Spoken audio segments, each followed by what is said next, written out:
Commander Sarah Chun watched the stars disappear one by one through the observation deck of the U.S. Defiance. Each vanishing point of light meant another human colony had gone dark, another million souls silenced forever. "Ma'am, we're receiving the final transmission from New Berlin," Lieutenant Rodriguez called out from the communications station. His voice cracked despite his training. Sarah closed her eyes. New Berlin was her homeworld. Her parents lived there. Her sister had just given birth to twins last month. She forced herself to listen as the desperate voice crackled through the speakers. "This is Colonel Martinez of the New Berlin Defense Force. The Hegemony fleet has broken through our orbital defenses. We count at least 50 dreadnoughts. They're not taking prisoners. They're not even looting. They're just killing everything. Every man, woman, and child. The ships are moving to glassing formation. If anyone receives this, remember us. Remember that we—" The transmission cut to static. Another star winked out in the distance. The bridge fell silent except for the hum of the ship's engines. Sarah opened her eyes and looked at her crew. 27 of the best officers humanity had produced, all staring at her with a mixture of grief and barely controlled rage. "Status report," she said quietly. "All human colonies in the outer rim have been destroyed," reported Commander Jackson, her second in command. "The hegemony forces are moving inward. Based on their current trajectory, Earth has maybe 6 months before they arrive at Sol System." Sarah nodded. She had expected this. The hegemony had been clear about their intentions from the beginning. Total extermination of the human race. Not slavery, not conquest, not even resource extraction. They wanted every human dead, and every world humans had touched sterilized. The reason was simple and terrifying. Humans were spreading too fast, adapting too quickly, and thinking too differently. In a galaxy where the established alien races had reached a comfortable equilibrium over thousands of years, humanity was the chaotic element that threatened everything. "What about the fleet?" Sarah asked. "Admiral Thompson's battle group was destroyed defending the Kepler colonies," Jackson replied. "Admiral Park's ships went down fighting at Proxima. We've lost contact with Admiral Hassan's force entirely. As far as we know, the Defiance and her escort ships are all that remains of the Earth Defense Force." Sarah looked out at the stars again. Somewhere out there, the combined fleets of 7 alien species were hunting down the last remnants of humanity with methodical precision. The hegemony had overwhelming numbers, superior technology, and thousands of years of military experience. They had expected the war to last maybe 3 months. They had been right about the timeline, but they had been wrong about the ending. "Helm, set course for the Veil Nebula," Sarah ordered. "Ma'am." Rodriguez looked confused. "There's nothing out there. Just dead space and stellar debris." "Exactly," Sarah said with a grim smile. "Patch me through to the remaining ships." The communications officer worked his console. "You're on fleet-wide, Commander." Sarah straightened her uniform and looked directly into the camera. Behind her, through the massive viewports, stars continued to disappear as human worlds died. "This is Commander Chun to all remaining Earth Defense Force vessels. By now you all know the situation. Humanity is losing this war. In fact, by any conventional measure, we've already lost. Our colonies are gone. Our fleets are destroyed. Earth itself will fall within months." She paused, letting the weight of those words settle over her crews. "The hegemony believes they understand us. They think we're just another species that can be bullied into submission or wiped out through superior firepower. They think we fight like they do, with honor, with rules, with limitations." Sarah's smile widened, and there was something predatory in it. "They're about to learn how very wrong they are. We're going to disappear just like they want. We're going to become ghosts in their perfect, orderly galaxy. And then we're going to show them what real war looks like." She cut the transmission and turned to her navigation officer. "Lieutenant Park, I want you to plot a course that takes us through every debris field, every asteroid cluster, and every stellar anomaly between here and the Veil Nebula. We're going to make it look like we're running scared." "Understood, ma'am." "Should I transmit these coordinates to the other ships?" "Not yet. First, I want to send a message to the hegemony fleet." The bridge crew exchanged glances. Communicating with the enemy during a retreat was unprecedented. Sarah walked to the communications station herself. This is Commander Sarah Chun of the Earth Defense Force vessel Defiance, transmitting on all frequencies to hegemony forces. She waited a moment, knowing that every alien ship within 50 light years would be listening. You want us gone? Fine. You win. Humanity surrenders. We're leaving this galaxy forever. You'll never see us again. She cut the transmission and looked at her stunned crew. Ma'am, Commander Jackson said slowly, we can't actually leave the galaxy. We don't have the technology or resources for an intergalactic journey. I know that, Sarah replied. And in about 6 months, so will they. Helm, engage. The Defiance and her 3 escort ships turned away from the core worlds and headed into the dark emptiness between star systems. Behind them, the hegemony forces continued their systematic extermination of human civilization. But Sarah Chin wasn't running away. She was disappearing. 3 weeks later, the hegemony high command received their first disturbing report. A supply convoy had vanished while traveling between 2 secure systems. There had been no distress call, no evidence of combat, no debris field. 47 ships had simply disappeared without a trace. Admiral Kozak of the Hegemony 4th Fleet studied the report with growing unease. The vanished convoy had been carrying weapons and ammunition to fleet bases in the former human territories. It was exactly the kind of target that desperate humans might attack. But the convoy had been escorted by 2 heavy cruisers and a battleship. Even if the remaining human ships had somehow found it, there should have been evidence of a battle. Space combat was messy. Ships exploded, debris scattered, emergency beacons activated. You couldn't just make an entire convoy disappear. Sir, his communications officer called out. We're receiving a transmission from the convoy's route. Put it through. The main screen flickered to life, showing the interior of what appeared to be a hegemony command bridge. Admiral Kozak recognized Commander VYTH, who had been leading the escort ships. This is Commander VYTH. The transmission began.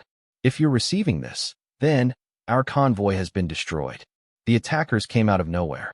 No warning, no demands for surrender, no attempt at communication. They just started killing. The image shook as weapon fire struck the ship. I can see at least 6 human vessels, but they're not like anything in our intelligence files.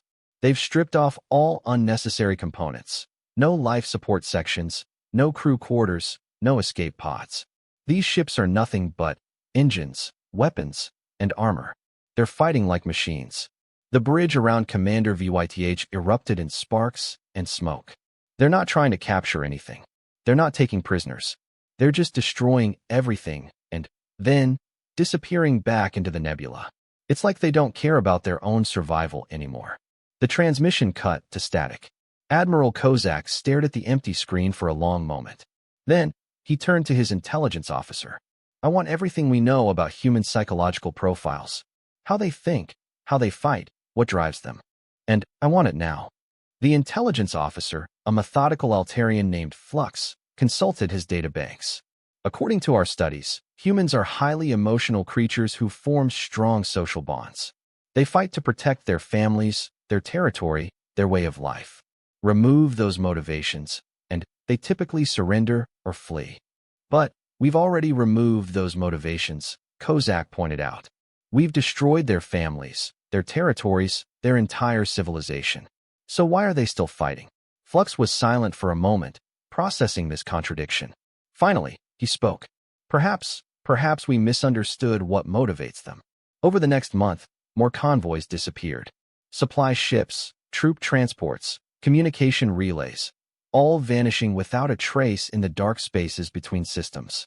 The attacks were perfectly coordinated, impossibly precise, and utterly ruthless. The hegemony tried everything. They increased escort sizes, changed routes, used faster ships, even sent out hunter-killer groups specifically designed to track down the human raiders. Nothing worked. It was as if the humans had become part of the darkness itself. On Earth, the final evacuation was complete. The planet that had given birth to humanity now stood empty except for automated defense systems and a skeleton crew of volunteers who had stayed behind to maintain the illusion that someone was still home. Dr. Elizabeth Warren stood in the empty corridors of the Global Defense Headquarters, her footsteps echoing in the silence. She was one of the volunteers, a xenobiologist who had spent her career studying alien psychology and behavior. She understood what Sarah Chun was doing out there in the dark. The question was whether it would work. Her communication device chimed. A message from the Veil Nebula, heavily encrypted and transmitted through a network of hidden relays. Phase 1 complete. Hegemony supply lines disrupted across 7 sectors. Enemy is becoming paranoid, pulling ships from frontline duty to protect convoys. Morale dropping. Beginning Phase 2. Elizabeth smiled grimly. Sarah Chun had always been brilliant, but this plan was beyond anything the hegemony could have anticipated. Humanity hadn't surrendered. Humanity had evolved. They had become something the galaxy had never seen before, a species that could wage war without planets to defend, without civilians to protect, without any of the normal constraints that limited military action. They had become pure predators. The hegemony was about to learn that sometimes, when you completely destroy your enemy's civilization, you don't eliminate the threat. You create monsters. Deep in the Veil Nebula, Sarah Chun stood on the bridge of a ship that no longer resembled the Defiance. Her crew had spent weeks stripping out everything non-essential. The comfortable quarters, the recreational areas, the medical bay, even the escape pods. What remained was a weapon in the shape of a ship, operated by people who had nothing left to lose. "Ma'am," Lieutenant Rodriguez called out, "we're detecting a hegemony battle group approaching the Centauri ruins." "How many ships?" 47, including 3 dreadnoughts. Sarah nodded. It was a large force, probably heading to establish a permanent base in the former human territories. Under normal circumstances, attacking such a fleet would be suicide. But these weren't normal circumstances. "Signal the pack," she ordered. "It's time to hunt." Across the nebula, 34 human ships received the signal. They had once been proud vessels of the Earth Defense Force, with names like Unity, Endeavor, and Hope. Now they were nameless shadows, their hulls painted black, their running lights disabled, their crews surviving on recycled air and protein paste. They were ghosts. And ghosts, Sarah had learned, could do things that living people could not. The hegemony battle group never saw them coming. The first indication of attack was when the lead dreadnought simply exploded, its massive hull torn open by weapons fired from empty space. Then, the darkness came alive. Human ships materialized from the nebula like nightmares, their black hulls invisible against the cosmic background until they opened fire. They moved with inhuman precision, striking and vanishing before the aliens could even target them. The battle lasted 17 minutes. When it was over, 47 hegemony ships were drifting wreckage, and the human fleet had disappeared back into the darkness without losing a single vessel. The only survivor was a single communications officer on a damaged cruiser, babbling into his transmitter about demons and ghosts and ships that fought like they were already dead. The galaxy was about to learn a hard truth about humanity. You can defeat them. You can conquer their worlds and scatter their fleets. But if you make the mistake of taking everything from them, if you leave them with nothing to lose and nothing to protect, then you haven't won. You've just released something far worse than an army. You've released a haunting. 6 months after the first convoy disappearances, Admiral Kozak found himself staring at reports that defied everything he knew about warfare. The humans weren't just raiding supply lines anymore. They were doing something far worse. They were making the galaxy afraid. "Sir," his aide, Lieutenant Nex, approached with yet another data pad. 3 more colonies have requested military protection. They're reporting strange sightings in their outer systems. Kozak took the report and read it with growing disbelief. The colony of Zirian Prime, located deep in secure hegemony space, claimed that black ships had been detected on the edge of their sensor range. The ships didn't attack, didn't respond to communications, didn't do anything except watch. For 3 days, the phantom vessels had remained there, silent and motionless. Then, they had simply vanished. "What's their defense status?" Kozak asked. "Full orbital defense platforms, a battle station, and a garrison fleet of 12 ships," Nex replied. "More than enough to handle any reasonable threat." But that was the problem. The human ships weren't being reasonable. They appeared where they shouldn't be able to appear, struck without warning, and vanished before anyone could respond.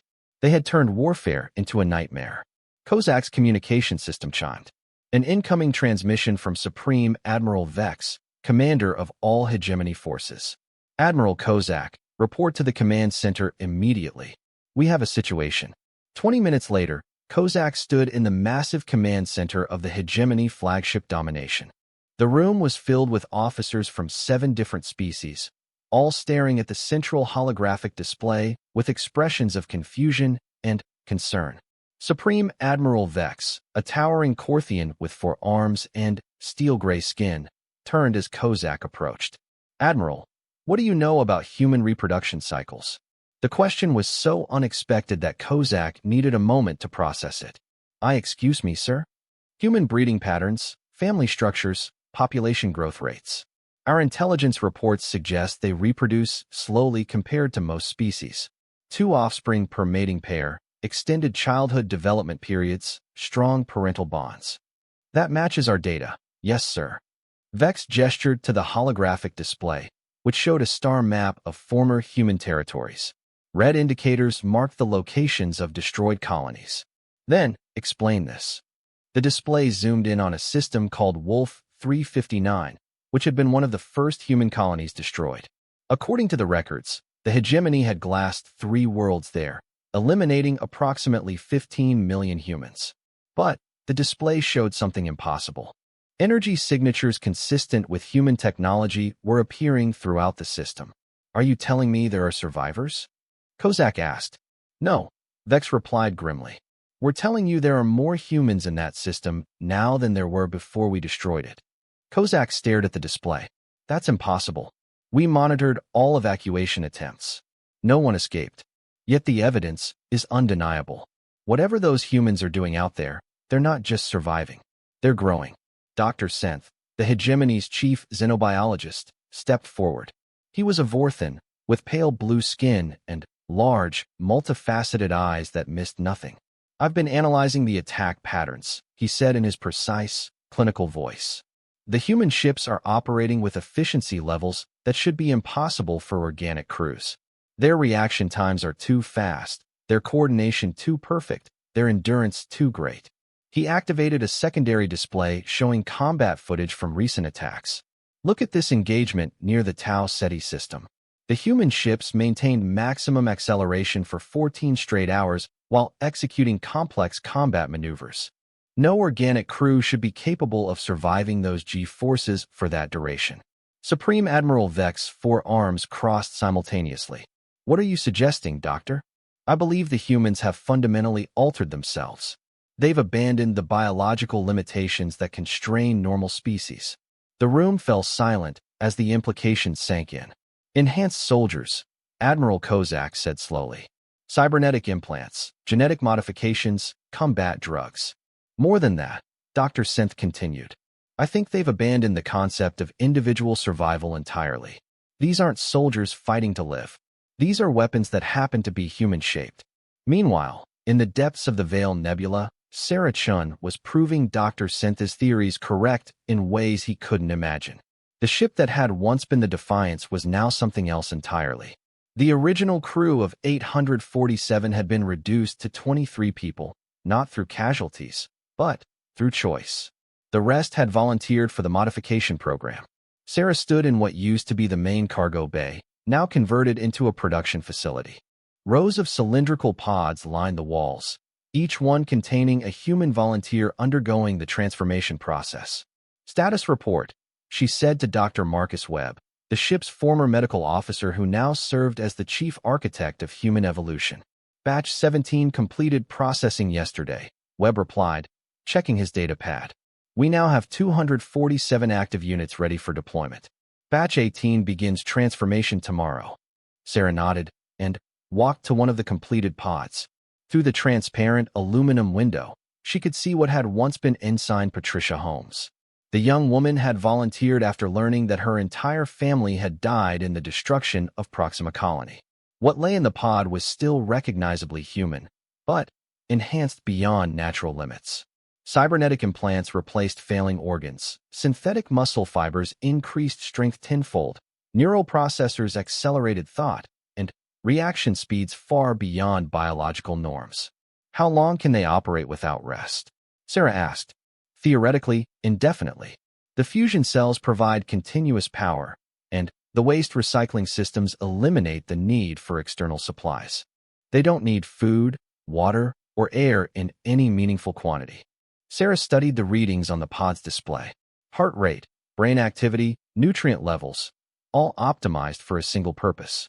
When will she be ready? The integration process requires another 48 hours. After that, she'll be fully operational. Sarah walked to the next pod, then the next. Each one contained a volunteer who had chosen to leave humanity behind in order to save it. They called them revenants, the living dead, humans who had died with their worlds and been reborn as instruments of vengeance. Dr. Webb, Sarah said quietly, how many volunteers do we have waiting for processing? Approximately 8,000 across the fleet. Every survivor who isn't essential for ship operations has volunteered. Sarah closed her eyes. 8,000 people willing to sacrifice their humanity to ensure the species survived. And the factory ships? Construction is proceeding on schedule. We should have the first automated facility online within 3 months.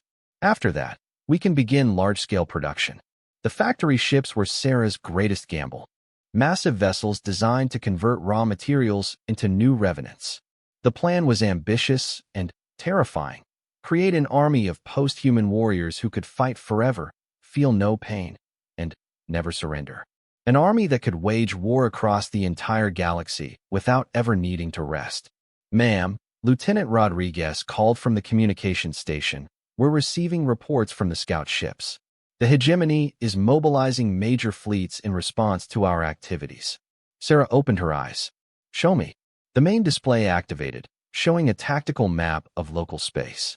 Red indicators showed hegemony fleet movements. Massive concentrations of ships moving toward the areas where human raiders had been most active. They're trying to box us in, Commander Jackson observed. Force us into a conventional battle where their numbers matter. Let them, Sarah said with a cold smile. They still don't understand what we've become. She turned to address the entire bridge crew. Send a message to all units. Operation Nightmare begins now.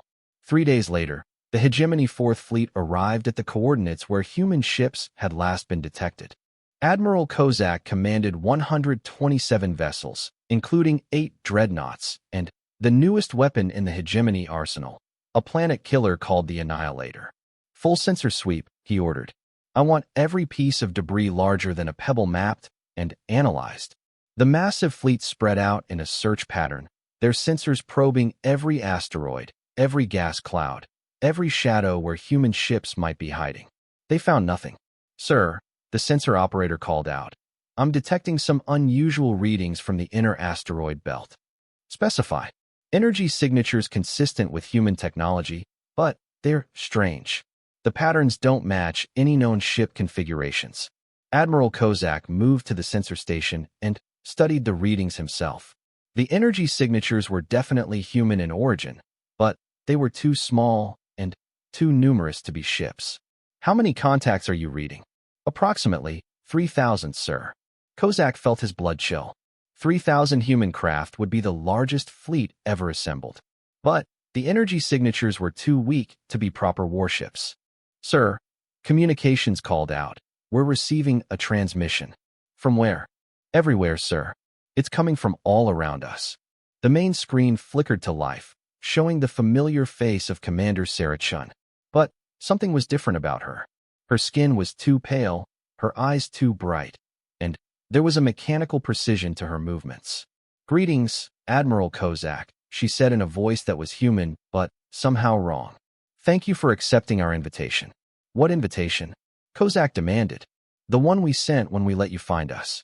You see, Admiral, we've been studying your tactics, your psychology, your weaknesses, and we've learned something interesting. The image zoomed out, showing Sarah standing on what appeared to be the bridge of a human ship. But the bridge was wrong too dark, too cramped, with crew members who moved with inhuman synchronization. You fight like civilized beings, Sarah continued. With honor, with rules, with concern for your own survival. But we're not civilized anymore. We're not even really alive in any way you'd understand.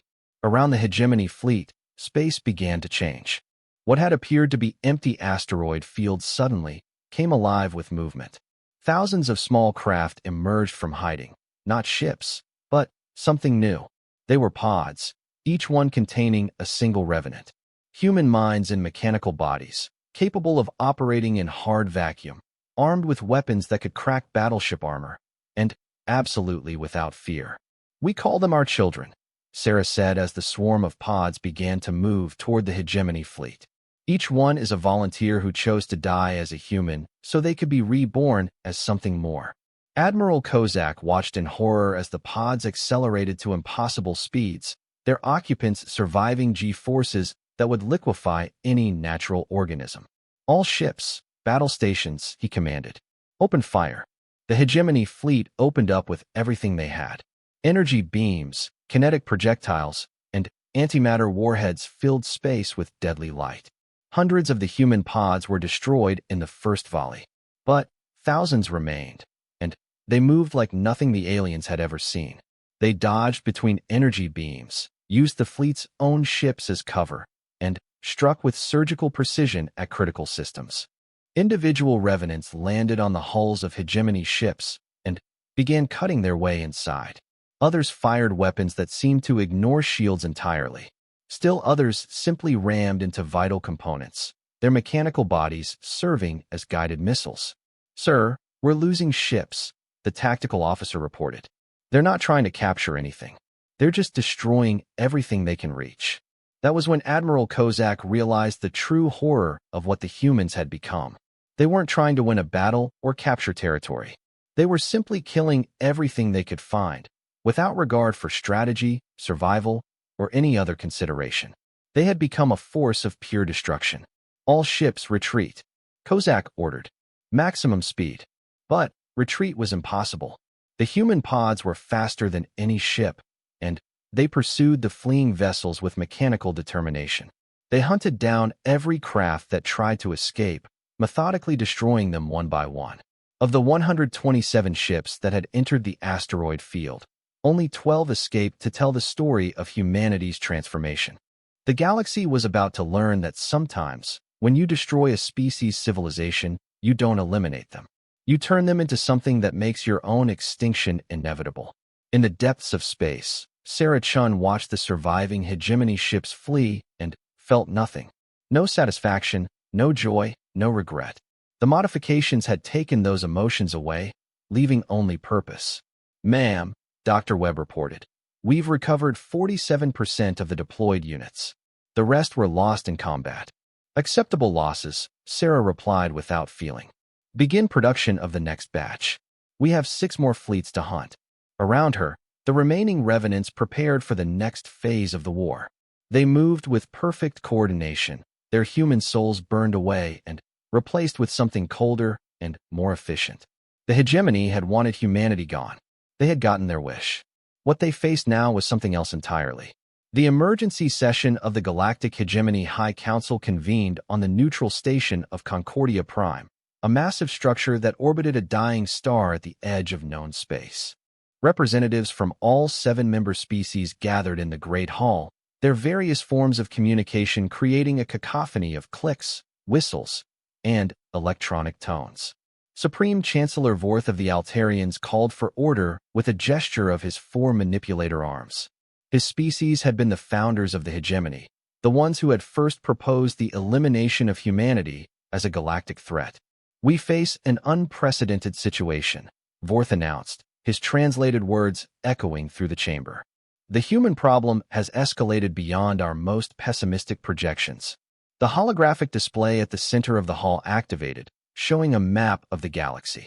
Red zones marked areas where human activity had been detected. 6 months ago, those zones had been small, isolated pockets near the edges of hegemony space. Now, red covered nearly a third of the galaxy. "In the past month alone," Vorth continued, "we have lost 847 ships, 23 space stations, and 6 entire fleets. The humans are no longer simply raiding our supply lines.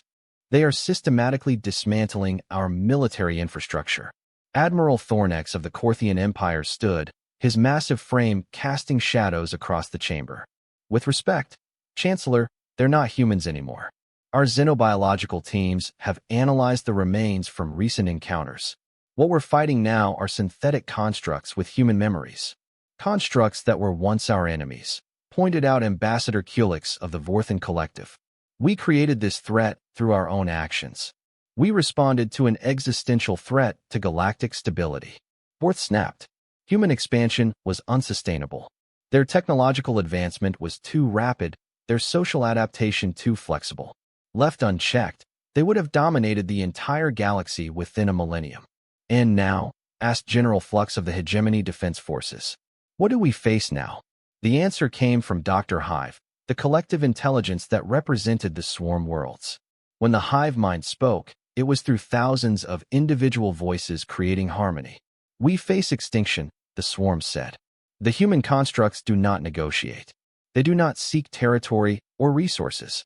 They exist solely to eliminate all traces of the hegemony.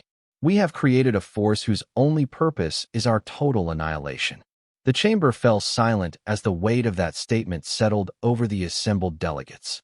Surely there must be some way to communicate with them, suggested Ambassador Nex of the Aquatic Republics. They were once a diplomatic species. Perhaps we can negotiate a ceasefire. Admiral Thornex activated his personal display, showing footage from the recent battle at Kepler Station. The massive space station, once home to 3 million beings, was now an expanding cloud of debris. Watch how they fight, Thornex said grimly. No attempts at communication. No demands for surrender. No taking of prisoners. They simply arrive, destroy everything they can reach, and disappear. The footage showed human pods swarming over hegemony ships like insects, their occupants cutting through armor with weapons that seemed to ignore shields and defensive measures. What disturbed the Council most was the mechanical precision of their movements. They move like machines, observed Chancellor Vorth. But they think like humans. It's the worst possible combination. Meanwhile, in a hidden facility deep within the Veil Nebula, Sarah Chun stood before the greatest achievement of her transformed species. The Forge was a mobile construction platform the size of a small moon, its interior filled with automated production lines that had been running continuously for 3 months. Status report, she requested, though her enhanced neural processors had already accessed the facility's databases directly. Dr. Webb, now more machine than man, consulted the holographic displays surrounding them. Production rates are exceeding projections by 340%. We're currently manufacturing 15,000 Revenant units per day, with the capability to increase output as raw materials allow. Sarah nodded with mechanical precision. The volunteers had long since been exhausted. The Forge now created new revenants from artificial neural matrices based on human brain patterns. They retained human creativity and adaptability while eliminating biological weaknesses. And the fleet killers? The first generation is complete. 12 vessels, each capable of destroying entire battle fleets without support. Sarah walked to the observation deck overlooking the construction base. Below her, the fleet killers took shape. Ships that defied every convention of space combat. They were organic-looking things, grown rather than built, with hulls that could regenerate damage and weapons that adapted to enemy defenses. Each ship was crewed entirely by revenants, synthetic beings who could operate in hard vacuum, survive the destruction of their vessel, and continue fighting using nothing but their personal equipment. How long until they're operational? Final systems integration will be complete within 72 hours. Sarah accessed the tactical networks and studied the current positions of hegemony forces. They had consolidated their fleets into heavily defended strongholds, abandoning the outer territories entirely. It was a sound defensive strategy that might have worked against a conventional enemy. Against the Revenants, it was suicide. Begin Phase 3, she ordered. On the bridge of the hegemony flagship Domination, Admiral Kozak received reports that confirmed his worst fears. The humans weren't just attacking military targets anymore. They had begun systematically targeting the infrastructure that supported galactic civilization. Sir, his communications officer called out, we're receiving distress calls from 17 different systems. The humans are attacking civilian targets. Kozak studied the tactical display. The attacks weren't random. They were surgical strikes against power generation facilities, communications networks, and industrial complexes. The humans were trying to collapse the technological foundation that supported billions of lives. Any demands? Any communication at all? Nothing, sir. They arrive, destroy their targets, and leave. No attempt at contact. That was what truly terrified Kozak. An enemy that made demands could be negotiated with. An enemy that sought conquest could be appeased. But an enemy that simply killed without purpose or communication was beyond rational response. Sir, the tactical officer interrupted. New contacts on long-range sensors. Something big is coming. The display shifted to show the edge of the system, where space itself seemed to be distorting. Then, one by one, the fleet killers emerged from hyperspace. They were beautiful and terrible, their organic curves gleaming with an inner light that seemed almost alive. Each ship was unique, as if they had been grown rather than manufactured. How many? Kozak asked quietly. 12 contacts, sir. Each approximately the size of a dreadnought. But their energy signatures are unusual. Kozak knew that this was it. The moment that would determine whether the hegemony survived or joined the growing list of extinct civilizations. All ships, battle formation. Prepare for engagement. The hegemony fleet was impressive. 340 vessels, including 15 dreadnoughts, 47 battleships, and the massive fortress ship domination itself. It was the largest concentration of military power the galaxy had ever assembled. It lasted 17 minutes. The fleet killers moved unlike any ship Kozak had ever seen. They flowed through space like living things, their hulls rippling and changing shape to optimize for each moment of combat. When hegemony weapons struck them, the damage simply healed, the organic hulls regenerating faster than the aliens could inflict harm. But their weapons were worse. Energy beams that seemed to feed on the target's own power systems, growing stronger as they consumed enemy ships. Projectiles that burrowed through armor and then released swarms of microscopic destroyers that ate metal and circuitry alike. The domination herself, pride of the hegemony fleet, was killed by something that looked almost gentle. A fleet killer approached the massive vessel and simply touched it with what appeared to be a tendril of living metal. The entire ship went dark. Then, it began to dissolve, its hull breaking down at the molecular level as nanoscale destroyers converted its mass into raw materials for the human war machine. Admiral Kozak managed to transmit a final message before his ship was consumed. This is Admiral Kozak to all hegemony forces. The humans have won. They've become something we cannot fight. I recommend immediate surrender and begging for whatever mercy they might show. The transmission cut to static as the flagship ceased to exist. Back on Concordia Prime, the High Council received Kozak's message in stunned silence. The destruction of the Fourth Fleet represented the loss of nearly half the hegemony's remaining military strength. We could attempt a diplomatic solution, suggested Ambassador Kulik. Send an envoy to negotiate terms. With what? Admiral Thornex demanded. The humans have never responded to communication attempts. How do we negotiate with an enemy that refuses to acknowledge our existence? Supreme Chancellor Vorth accessed his personal database and reviewed the original intelligence reports on human psychology. The data described a species that valued family, cooperation, and peaceful coexistence. The beings they faced now were the antithesis of those values. We transformed them, he said quietly. By destroying everything they valued, we turned them into perfect killers. We created our own extinction. Dr. Hive spoke through its collective voice. Perhaps that was always the inevitable outcome. Perhaps some species cannot coexist with others. Then, what do we do? Ambassador next asked. The chamber fell silent as the assembled representatives contemplated their options. Surrender seemed pointless. The humans had shown no interest in accepting capitulation. Continued resistance was futile against an enemy that grew stronger with each battle. We evacuate, Chancellor Vorth said finally. We abandon this galaxy and seek refuge in the void between. It was an admission of absolute defeat. The galactic hegemony, which had ruled known space for over 10,000 years, was preparing to flee from the ashes of a species they had tried to exterminate. But, even as they made evacuation plans, new reports arrived. Human forces were already moving toward the core worlds, their fleet killers accompanied by massive swarms of revenant pods and construction ships that could manufacture new forces from the wreckage of destroyed civilizations. The exodus would have to be immediate. In the depths of space, Sarah Chun watched the hegemonies retreat through the sensors of 1,000 different ships. The enemy was running, abandoning their territory, and fleeing toward the edge of the galaxy. It didn't matter. Dr. Webb, she said, begin construction of the pursuit fleet.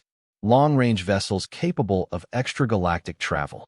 Ma'am, Webb replied. The hegemony poses no further threat. They're fleeing the galaxy entirely.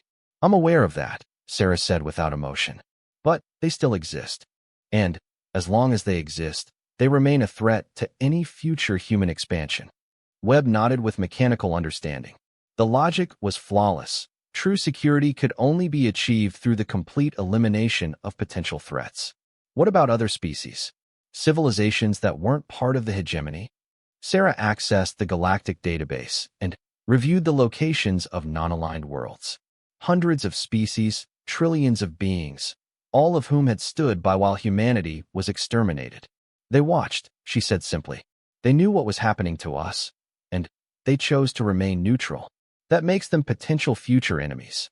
The decision was made with the same mechanical precision that now governed all of Sarah's thoughts. The Revenants would not stop with the hegemony's defeat. They would continue until every species that had failed to defend humanity was eliminated. It wasn't cruelty or revenge. It was simply the logical conclusion of the path the galaxy had chosen when it decided that humanity was too dangerous to exist. The irony was perfect and terrible.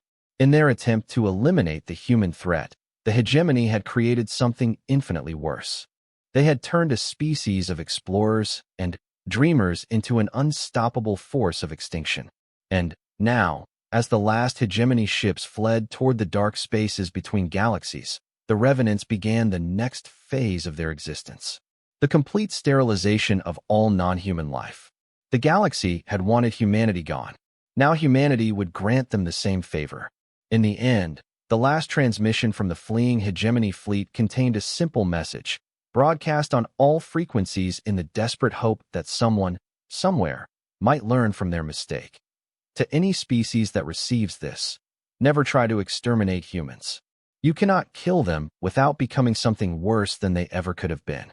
We tried to eliminate a threat, and we created a nightmare that will outlive us all. The message faded into the cosmic background radiation, joining the last words of a dozen extinct civilizations. And, in the darkness of space, the Revenants continued their work, patient and implacable as death itself. The war was over. The haunting had just begun.